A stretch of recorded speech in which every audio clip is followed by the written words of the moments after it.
Okay mga kamads, mga kaibigan, welcome back to another content. So for today's video, pag-uusapan natin yung mga advocacy ng mga party list. Okay, so bibigyan ko kayo ng magandang example of a correct advocacy ng isang party list. Kasi ganun yung yung mga party list Tatayo sila sa isang plataforma or yung plataforma nila contains their advocacy. Mas simple yung advocacy mo, mas madali, 'di ba? Halimbawa, kabataan party list. Alam nyo naman yon, di ba? Ang daming ganon. Pero ito kasi kakaiba. ABP, ang Bombero ng Pilipinas party list. Akala ko nung una, patawa lang siya. Yung pala seryoso. Real talk, seryoso yan ha. Papakita ko sa inyo. Tingnan lang muna natin yung mga pictures bago natin busisiin yung plataforma nila. It's a very cool way to use the party list system. Kasi yung party list system natin, ginigame yan ng mga mapipera. And nung ini-research ko ang Bombero ng Pilipinas, ang advocacy talaga nila para sa bombero. Ang galing nga So alam mo yun, ngayon medyo they're making waves. Sana lang tumuloy-tuloy sila. Ito puro bata pa yung mga nila, yung mga kasama sa kanila. Kasi nga nung araw kasi siguro tayong mga mga geng-geng pa, di ba?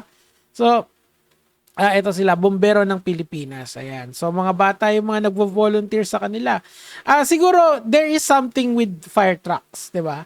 When we were kids, we play with fire trucks, yung mga laruan natin, and pag talagang nakakita tayo ng mga bombero, they are low-key heroes. Kasi syempre, nire-risk nila yung buhay nila kada may aapulayin silang apoy. Pero let's go to the serious part of this video. Kasi when I was doing the research dito, ang standard pala, firemen ang standards on the average dapat, dapat ang ratio is 500, isang bombero, 500 katao. Pero dito in particular sa Mandaluyong na lang ang ratio dito is, hulaan nyo kung ilan. 1 in 1,003, teka lang, isulat natin para mas magets nyo. Yan. So, ang totoong ratio talaga, on the average dapat 1:500. Ibig sabihin, isang bombero sa 500 citizens sa isang syudad. Pero dito particularly in Mandaluyong, halimbawa, ang sabi dito 1 in 3,355. So, kulang na kulang ang mga bombero natin. So, this party list is actually trying to resolve this issue through legislation, of course. Siguro, gusto nila, isa sa mga legislations nila, para patasin yung sahod ng mga bombero. And of course, they want to make it attractive to the youth. Kita mo, puro bata yung mga nakasabit sa kanila, di ba?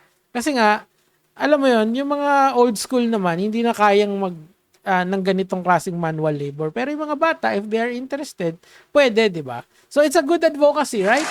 So, yun lang naman yung sa akin for today. Imbestigahan pa natin to in the next following content. Gege mga lod.